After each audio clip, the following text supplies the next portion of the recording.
شمولیت کے معاملے میں ہم نے ہمیشہ سخت رویہ اختیار کیا کہ ہمیں نہیں معلوم کہ یہ ماضی میں کیا کر چکے، اور پھر ہمیں یہ پتا تھا کہ حکومت اور حکومتی ادارے ان سے بہت زیادہ ناراض ہیں. لیکن میں یہ سمجھتا ہوں کہ جو کچھ میں دیکھ رہا ہوں کہ کھلے عام نعرے لگ رہے ہیں کہ پہلے بنا تھا بنگلہ دیش، اب بنے گا سندھو دیش. نعرے لگانے والے کو کسی کو سزا نہیں مل رہی، اور کوئی ایک شخص نعرہ لگاتا ہے اور باقی لوگوں کو اس بات کی سزا دی جائے کہ تم نے کانوں میں انگلی کیوں نہیں ڈالی تھی. ارے بھائی، اگر کسی نے نعرہ لگایا، سن لیا، تو پوری قوم کو سننے کی سزا دو گے. تو میں آج اس نتیجے پہ پہنچا ہوں کہ سننے والوں کو اس خوف سے میں اپنی پارٹی سے دور رکھوں کہ انہوں نے وہ نعرہ سنا تھا، پوری قوم نے سنا تھا. اگر میں متحدہ قومی موومنٹ کے لوگوں کو آج تک یہ کہتا رہا کہ بھائی ان کے جو بھی معاملات ہیں اس کی وجہ سے ہم ان کا وہ بوجھ ڈھو نہیں سکتے، اس کی وجہ سے ہم نے متحدہ قومی موومنٹ کے لوگوں کو پارٹی میں قبول کرنے میں ہمیشہ سخت گیر پالیسی اختیار کی. آج میں یہ سمجھتا ہوں کہ تمام لوگوں کو، مہاجر نوجوانوں کو ایک ہونا پڑے گا، کیونکہ لیڈرشپ کسی دباؤ میں ہو سکتی ہے، مہاجر نوجوان دباؤ میں نہیں ہے. اور مہاجر نوجوانوں کو کیونکہ یہ احساس تھا کہ آفاق بھائی ہمیں قبول نہیں کریں گے، میں آج کہتا ہوں کہ اگر کوئی شخص پاکستان کے خلاف کسی سرگرمیوں میں ملوث نہیں ہے، اگر کسی مجرمانہ سرگرمیوں میں ملوث نہیں ہے، تو آفاق بھائی اسے نہ صرف دعوت دیتا ہے بلکہ درخواست کرتا ہے کہ سب لوگ آؤ، ایک پرچم تلے مہاجر نام پر مہاجر جدوجہد کا حصہ بنو. میں انہیں ویلکم کروں گا، نہ صرف متحدہ کے ورکرز کو بلکہ تمام لوگوں کو جو مہاجر نوجوان مختلف جماعتوں میں کام کر رہے ہیں. اس لیے کہ میں دیکھ رہا ہوں کہ بہت سارے نوجوان مختلف سیاسی جماعتوں میں اپنے آپ کو شامل کر کے اور وہ عافیت سمجھ رہے ہیں. میرا خیال ہے کہ مہاجر نوجوانوں کی صلاحیتیں، مہاجر نوجوانوں کا وقت، مہاجر نوجوانوں کی طاقت، یہ مہاجر قوم کی امانت ہے. مہاجر نوجوان اس طاقت کو، اس صلاحیت کو اور اپنے وقت کو کسی اور کے لیے ضائع نہیں کریں، بلکہ وہ مہاجر نظریے اور مہاجر حقوق کی جدوجہد کے لیے ایک پلیٹ فارم پہ آگے کام کریں. میں سب کو ویلکم کروں گا. میں ساتھ میں یہ بھی کہنا چاہتا ہوں کہ ظاہر ہے میں اس پوزیشن میں نہیں ہوں کہ جن جماعتوں کو کسی نے جوائن کیا ہے اور کسی کے فون پر کوئی چھوٹ جاتا ہے اور کسی کے فون پر کوئی بند ہو جاتا ہے، ظاہر ہے میں کسی کی غلامی نہیں کر رہا، تو میں اس پوزیشن میں بھی نہیں ہوں. لیکن اس بات کا پرومس، اور یہ سارے کے سارے میرے ساتھی جانتے ہیں کہ دکھ درد میں ہم ساتھ کھڑے ہیں، اور میں اپنے ساتھیوں کو کبھی منجھار میں چھوڑ کے کبھی آگے پیچھے نہیں ہوا. تو جو لوگ پارٹی میں آئیں گے، جدوجہد کریں گے، سب کے دکھ درد سانجھے ہوں گے، سب ایک خاندان کی طرح رہیں گے. میں مہاجر قومنٹ کے مہاجر نوجوانوں کو، چاہے وہ کسی بھی جماعت سے ہوں، دوبارہ کہتا ہوں، میں صرف دعوت نہیں دے رہا بلکہ درخواست کر رہا ہوں کہ سب ایک پلیٹ فارم پہ آ کے جمع ہوں، اور انشاءاللہ تعالی ہم سب ایک خاندان کی طرح متحد ہو کر ان ناانصافیوں پر اپیلیں کرنے کی بجائے، احتجاج کرنے کی بجائے، ہم طاقت سے ان ظلم کو روکیں گے انشاءاللہ تعالی. آپ سب کا شکریہ. آپ یہاں تشریف لا چاہتا ہوں، میں بھول گیا. دیکھیے، مطلب زیادتی کہاں کہاں نہیں ہو رہی. 300-350 بیڈ کا ایک ہاسپٹل لانڈھی میں بن رہا تھا، میڈیکل کالج بن رہا تھا، لانڈھی کورگی میڈیکل کالج 90% کمپلیٹ ہو چکا، بند کر دیا اس کی کنسٹرکشن. کیا طریقہ ہے؟ اس میڈیکل کالج کے پروپوزل کو ہی ختم کر دیا. یہ ظلم کب تک کریں گے؟ اور اگر اس طرح کے ظلم کریں گے اور اگر اس کے بعد کوئی کہے کہ بھائی اس گورنمنٹ میں یا اس طرح ہم اپنے آپ کو جو ہے وہ غیر محفوظ سمجھتے ہیں، ہمارے حقوق کا تحفظ نہیں ہو رہا، اور اگر ہم یہ کہیں کہ بھائی جس طرح باقی تمام قومیتوں کے وسائل پر اختیار کے لیے اور ان میں احساس شراکت پیدا کرنے کے لیے جب صوبے بنائے گئے تمام قومیتوں کی بنیاد پر، تو مہاجر بھی ظاہر سندھی اور پٹھان پنجابی تو نہیں ہیں، وہ بھی ایک الگ قوم ہے. ان کے لیے بھی اگر الگ صوبے کی ہم مطالبہ کرتے ہیں تو اس پر پھر کسی کو ناراض نہیں ہونا چاہیے کہ بھائی ظاہر ہے جب ہمیں یہاں حقوق نہیں مل رہے، ہمارے ساتھ عصبیت کا مظاہرہ کیا جا رہا ہے، اور پھر اگر کوئی یہ کہے کہ بھائی صوبے ایسے تو نہیں بن جاتے، تو ظاہر ہے کہ طاقت سے جب باقی چیزیں ہو سکتی ہیں تو ظاہر صوبے بھی بن سکتے ہیں، اور مطلب کوئی ایسے روک بھی نہیں سکتا. ٹھیک ہے نا؟ تو جہاں زیادتیاں ہو رہی ہیں اس کے بعد آخری حل یہی ہوتا ہے کہ آدمی اس صوبے سے، ظاہر ہے کہ پنجاب کے اندر کیا سرائیکی صوبے کی قراردادیں پاس نہیں ہوئی اور سرائیکی صوبہ نہیں بن رہا، اور اگر اس طرح الگ صوبے بن سکتے ہیں اور قومیت کے نام پر بن سکتے ہیں. خیبر پختونخوا نام تو ابھی رکھا ہے نا، اس سے پہلے سرحد تھا. خیبر پختونخوا نام کیوں رکھا؟ اس لیے کہ وہاں کے پختونوں کو احساس شراکت دلانے کے لیے. میں پٹھان نہیں ہوں، میں سندھی نہیں ہوں، میں بلوچی نہیں ہوں. تو جب ساری قومیتوں کو اقتدار میں شراکت دار بنانے کے لیے اور ان میں احساس شراکت پیدا کرنے کے لیے صوبے بنائے جا سکتے ہیں، تو پھر ایک الگ قوم بغیر اقتدار کے شراکت کے کیسے رہے؟ اس کو بھی ایک الگ صوبہ چاہیے.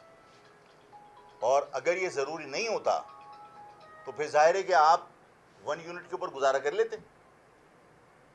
1 یونٹ ختم کر کے صوبے جو دوبارہ بحال کیے تھے وہ اسی لیے کیے تھے نا کہ یہاں کی تمام قومیتوں میں احساس شراکت پیدا کیا جائے. تو ہم بھی ایک الگ قوم ہیں. تو یہ سب زیادتیاں آخر میں نتیجتاً اسی جگہ پہنچیں گی جو ہم نے آج سے طویل عرصے پہلے جدوجہد شروع کی تھی، اور ہم نے اس کے اوپر مطالبہ کیا تھا کہ جنوبی سندھ صوبے کے علاوہ مہاجر قوم کے مسئلے کا حل کوئی ہے ہی نہیں. آپ سب کی یہاں آمد کا شکریہ. میرا خیال ہے یہ بتا دیں پچھلے دنوں کیا کوئی رابطہ ہوا کسی سے، یا آپ سے کسی نے کوئی رابطہ کیا، اور کس طرح سے آپ کہہ رہے ہیں کہ یا اس طرح ہم پاکستان؟ دیکھیے، میں نے جب یہ سوال آپ کے سامنے رکھا یا عوام کے سامنے رکھا نا، تو صرف عوام کو مطمئن کرنے کے لیے کہ عوام کو سمجھ میں آئے کہ جب کوئی بھی شخص اپنی علیحدگی کو جسٹیفائی کرنے میں کامیاب ہو جائے گا نا، اور عوام اس کی جسٹیفیکیشن کو تسلیم کریں گے، تو اس کا مقصد یہ کہ پھر اس میں اتنی ہمت اور طاقت ہے کہ وہ ظاہر فیصلہ کر سکے.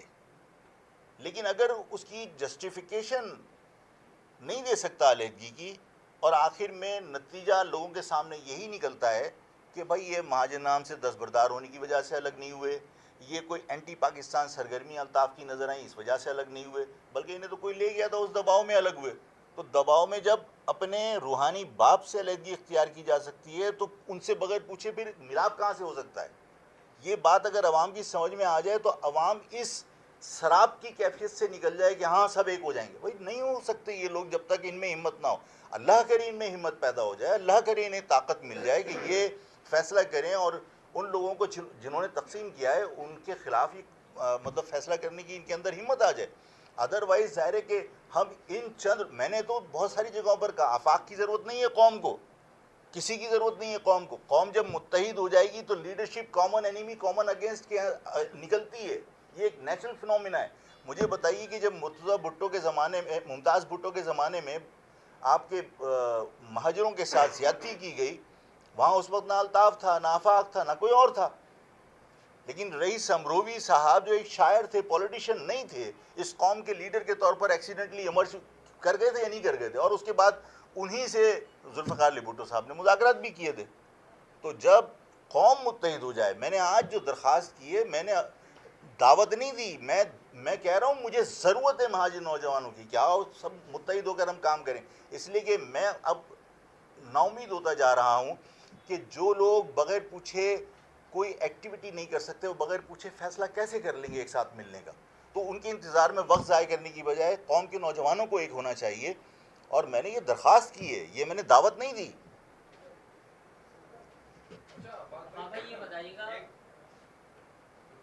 مطلب کہ آپ نے بھی کہا کہ جس طریقے سے جو ہے وہ نائبوں کو جو ہے وہ یہاں مطلب کیا جاتا نہیں اپنا نہیں، احتجاج کس کے سامنے کریں گے؟ بحث کے سامنے بین بجانے آ مجھے بتائیے کوئی فائدہ ہے؟ میں تو یہ کہہ رہا ہوں کہ جس دن ہم اپنے آپ کو متحد کر لیں گے، ہم خود فیصلے کر سکتے ہیں، اپنے فیصلے خود کر سکتے ہیں. ہمارے تو انتشار کی وجہ سے لوگ فائدہ اٹھا رہے ہیں نا.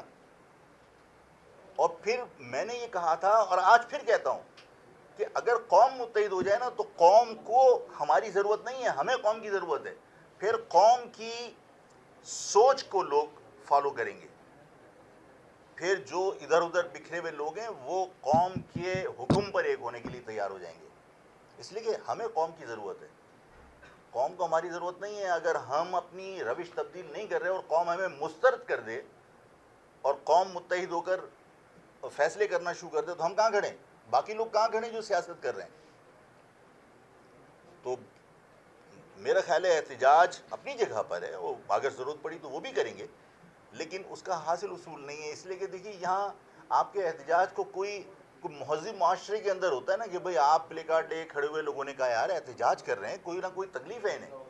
آپ کے اس معاشرے کے اندر احتجاج کو ابھی ریلی نکالی، میں ظاہر ہے میرے لوگوں کی ریلی تھی نا، میں یہ کہوں کہ متحدہ کی ریلی تھی، میرے لوگوں کی ریلی تھی نا، اس کا کیا مذاق بنا رہے تھے، بجائے اس کے کہ ان مطالبات کو سن لیتے. مذاق بنایا، یہ تو یونٹ کی ریلی ہے. بھائی تم سے کوئی مقابلہ کر رہا ہے کیا؟ ظاہر ہے کہ جو لوگ بھی جمع ہوئے، اگر 10 لوگ بھی جمع ہوئے تو ان کی بات کے اوپر توجہ تو دینی چاہیے، لیکن ان کا مذاق اڑایا جا رہا تھا. تو یہاں احتجاج کر کے مذاق بنوانے کی بجائے جس دن طاقت ہوگی نا ہم فیصلے کر دیں گے. اباس صاحب یہ بتائے گا کہ مرزا وہاب کے حوالے سے یہ خبر بھی گردش کر رہی ہے کہ ان کو ایڈمنسٹریٹر جو ہے لگایا جا رہا ہے کراچی کا، اس کے حوالے سے کیا کہیں گے آپ؟ دیکھیے اگر لگایا جا رہا ہے تو اچھی بات ہے، اس لیے کہ میں کسی بھی مہاجر کو اس شہر میں کہیں پر بھی لگائیں گے سپورٹ کروں گا. اگر اس کی جگہ کوئی سومرو کو چانڈیو لگتا تو ظاہر ہے میں اس پر احتجاج کرتا کہ بھئی یہ شہر میرا ہے اور اس شہر میں یہاں کے لوگوں کو اپوائنٹ کیا جانا چاہیے. یہاں تو میں اس بات پر ناراض ہوں کہ آپ 1 سے 14 گریڈ تک یہاں کے لوگوں کو اپوائنٹ کرنے کی بجائے دادو لاڑکانہ سے لے کر آ رہے ہیں. اگر آپ ایڈمنسٹریٹر بھی لے آتے تو ظاہر ہے کہ اس کے اوپر کوئی خوشی کا اظہار تو نہیں کرتے. مرزا وہاب پیپلز پارٹی کے ہیں، لیکن ظاہر ہے میں اگر وہ ان کو تعینات کیا جائے گا تو میں مطلب اس پہ ناراضگی تو نہیں ہو سکتی، خوشی کا اظہار ہی کروں گا میں. لیکن وہ بات تو مرزا وہاب صاحب تو اگینسٹ ہی کرتے ہیں اردو اسپیکنگ کے. نہیں کرتے، تو کیا فائدہ ہوگا؟ نہیں کرتے. یہ بتائیے آپ کی پیپلز پارٹی کے اندر بھی 10 لوگ ہیں جو جی ایس ہند کو بظاہر مخالفت کر رہے ہوتے ہیں، لیکن سب جو ہے وہ تالیاں بجا رہے ہوتے ہیں جب وہاں پہ وہ کہتے ہیں کہ ہاں ہم ہیں، تو پیپلز پارٹی کے لوگ دفاع کر رہے ہوتے ہیں، حالانکہ ان کی پالیسی تو نہیں ہے سندھ دیش کو سپورٹ کرنے کی. آپ کو یہ بتائیے، آپ نے کہا جعلی ڈومیسائل، اب ٹیکنیکل طور پہ یہ بھی دیکھا گیا کہ آدمی سندھ سے آ کر یا اسکول رجسٹر کرا لیتے ہیں، ہاں لوگوں کو بالکل بھرتی کیا بالکل گیا ہے، بالکل یہ تو بالکل کیسے روکیں گے آپ؟ بہت خطرناک صورتحال ہے. اچھا یہ کمپلینٹ میرے پاس آئی، میں آپ کے سامنے تذکرہ نہیں کر سکا. میرے پاس گورنمنٹ اسکول ایسوسیشن بھی آئی، پرائیویٹ اسکول کی ایسوسیشن بھی آئی، اور جب انہوں نے اپنے مسائل بیان کیے تو میں نے ان سے یہ کہا کہ دیکھو تمہاری سیلری کا پرابلم ہے، بالکل حل ہونا چاہیے، لیکن تم مجھے یہ بتاؤ کہ کہاں کہاں اس شہر کے بچوں کے ساتھ زیادتی ہو رہی ہے جو ہمارے قوم کا مستقبل ہیں. انہوں نے کہا کہ آفاق بھائی اس قوم کے بچوں کے ساتھ زیادتی کے اتنے طریقے نکال لیے ہیں جس کا آپ گمان نہیں کر سکتے. میں نے کہا کوئی ایک آدھ بتاؤ. آپ سب کو حیرت ہوگی کہ کاغذ کے اوپر، کیونکہ سندھ گورنمنٹ ظاہر ہے با اختیار ہے، سندھ گورنمنٹ نے پرائیویٹ اسکول رجسٹرڈ کیے ہوئے درجنوں کے حساب سے جن کا یہاں کوئی وجود نہیں ہے، اور اس میں سینکڑوں بچے ایک ایک اسکول کے اندر انرولڈ ہیں. وہ بچے صرف ایگزام دینے کے لیے، جب ایگزام ہوتا ہے تو وہ یہاں آتے ہیں ٹرینوں میں بھر کے اور بسوں میں بھر کے، اور یہاں پر ان کے پیپر بیٹھ کے کسی جگہ پر حل کروائے جاتے ہیں اور اس کے بعد وہ چلے جاتے ہیں. میٹرک سرٹیفکیٹ کراچی کا لے کر وہ اپنے اس ڈومیسائل کو حاصل کرنے کی اس پوزیشن کو لیجیٹمائز کر رہے ہوتے ہیں کہ ہمارے پاس تو قانونی ہے، ہم نے میٹرک یہاں سے کیا ہے. اس طرح ہمارے خلاف سازشیں ہو رہی ہیں. اور ظاہر ہے کہ ڈومیسائل بنانے والا کون ہے، بیٹھا ہوا کون ہے. اس شہر کے ڈومیسائل کے اوپر، لاڑکانہ کے ڈومیسائل پہ کسی مہاجر کو بٹھا کے کہو کہ بھئی یہ ڈومیسائل بنائے گا، نہیں اختیار دے سکتے نا. لیکن اس شہر کے اندر ہر جگہ پر آپ نے ڈومیسائل بنانے کے لیے کس کو بٹھایا؟ آپ 4 آدمی اپوائنٹ نہیں کر سکتے، لیکن یہاں پر درجنوں اسسٹنٹ کمشنر بغیر امتحان دیے ہوئے اسسٹنٹ کمشنر کی حیثیت سے بھرتی ہو جاتے ہیں. اب کوئی علیحدہ صوبے کی آپ نے بات کی، یہی بات جو ہے ایم کیو پاکستان کی جانب سے بھی کی جاتی ہے، پاک سرزمین پارٹی کی یہ بات کرتی ہے، تو کیا باقاعدہ کوئی تحریک آپ شروع کرنے جا رہے ہیں یا کراچی کے شہریوں کو ان کا حق دلانے کے لیے اس کاز کے اوپر ہی آپ تینوں پارٹیاں دیگر پارٹیوں کے ساتھ مل کے آپ جدوجہد کر سکتے ہیں، بڑے متحد نہ ہوں؟ اس کے ساتھ ہی ایک سوال ہے. دیکھیے آپ نے کہا کہ ان میں ہمت نہیں ہے فیصلہ کرنے کی، تو کیا ان کو کس نے روکا ہوا ہے؟ تو کیا آپ کو بھی روکا ہوا ہے کہ ان کے ساتھ جا کے مل کے کیا آپ جرات کر رہے ہیں؟ اور میں تو گیا ہوں، تم لوگوں کو پتہ نہیں کیا گیا ہوں میں تو میں نہیں پی ایس پی کے دفتر میں نہیں گیا ہوں، لیکن میں متحدہ کے دفتر تو گیا ہوں، متحدہ کے پروگرامز میں بھی گیا ہوں. اور دوسرا یہ کہ میں ٹیلی فون پہ بھی 10 مرتبہ بات کر چکا ہوں. مجھے کوئی قباحت نہیں ہے، میں تو آپ کے ساتھ ابھی کیمروں کے ساتھ چلا جاؤں، چلو چلو آپ گواہ رہنا، ہم چلے گئے. مجھے پریشانی نہیں ہے، اس لیے کہ میں اپنے فیصلے خود کرتا ہوں. اس میں اگر کسی کو شک ہے تو وہ شک دور کر لے، مجھے کسی کی پرواہ نہیں ہے. لیکن مجھے دیکھیے کسی جگہ سے یہ امید نظر آ رہی ہو کہ کوئی فیصلہ اپنے طور پر کر سکتا ہے. حالت یہ ہے کہ مطلب اب مجھے لوگوں نے کہا کئی مرتبہ آپ کی ریلی کے پروگرام پوسٹ ہوئے کسی کے کہنے پہ. ارے بھائی کس کے کہنے پہ ہو گئے؟ آپ کو پتہ ہے کس کے کہنے پہ ہو گئے. تو یہ صورتحال یہاں نہیں ہے. ہم اللہ کا شکر ہے کہ فیصلے خود کر سکتے ہیں. اور میں نے تو کسی جگہ پر یہ کہا تھا کہ یہ کیوں پریشان ہوتے ہو کہ بھئی آفاق احمد کہاں بیٹھے گا. میں نے کہا تم صوفے بیٹھو، ہم نیچے بیٹھ جائیں گے. قوم کے لیے کچھ بھی کرنے کو آفاق تیار ہے. آفاق کو کسی چیز میں دکھ نہیں ہے، پریشانی نہیں ہے، لیکن ہمت کا مظاہرہ تو کیجئے. آپ کیا سمجھتے ہیں کہ یہ جو آپ نے جتنا بتایا کہ جو مہاجر قوم اس کے ساتھ جاتی جو کچھ آج تک ہوئی جتنی چیزیں آپ کیا یہ نہیں سمجھتے کہ جو 25 سے 30 سال تک جو کہتے تھے ہم کہیں گے تو شہر بند ہوگا، ہم کہیں گے تو شہر کھلے گا، کہ وہ اس میں ذمہ دار نہیں ہے ان چیزوں کے سب سے؟ دیکھیے اس شہر میں پہلے کہہ چکا ہوں اور مجھ سے دوبارہ کہلوانا چاہتے ہیں تو پھر میں کہہ دیتا ہوں کہ اس شہر میں صرف الطاف کو یا آفاق کو مورد الزام ٹھہرا دینا جو نا وہ انصاف نہیں ہے. آپ یہ ضرور کہہ سکتے ہیں کہ بھئی تم بچے تھے کیا، لیکن ہر کام میں نے الطاف نے نہیں کر دیا. اس شہر میں لاوارث لاشیں ایدی نے 83,000 دفنائی ہیں. کتنے قتل الطاف نے کروا دیے ہوں گے، کتنے قتل آفاق نے کروا دیے ہوں گے. آپ لوگ خدا کے واسطے سنجیدگی سے ان حالات کا جائزہ تو لیجئے کہ 83,000 لاوارث لاشیں ایدی نے دفنائی ہیں. اور میں تو بعض اوقات یہ کہتا ہوں کہ ایدی کو قومی پرچم میں لپیٹنے کی وجہ یہ تھی کہ اس نے خدمت کی ہے کہ اس شہر میں پینک نہیں ہونے دیا. ورنہ لاش پڑی ہوتی اور ایمبولنس نہیں اٹھاتی نا تو اس شہر کے اندر انقلاب آ جاتا. 83,000 لاوارث لاشیں، ادھر بندہ گرتا تھا، ادھر ایدی کی ایمبولنس آتی تھی ٹاں ٹاں کرتی ہوئی اور وہ اٹھا کے لے جاتی تھی. کسی کو 10 منٹ کے بعد پتہ نہیں ہوتا تھا کہ یہاں بندہ مر گیا. اس شہر میں 83,000 لاشیں جو ایدی نے دفنائی وہ نہیں اٹھاتا نا، اس شہر میں انقلاب آ جاتا. زیادتی کے اوپر کتنے دن خاموش رہتے.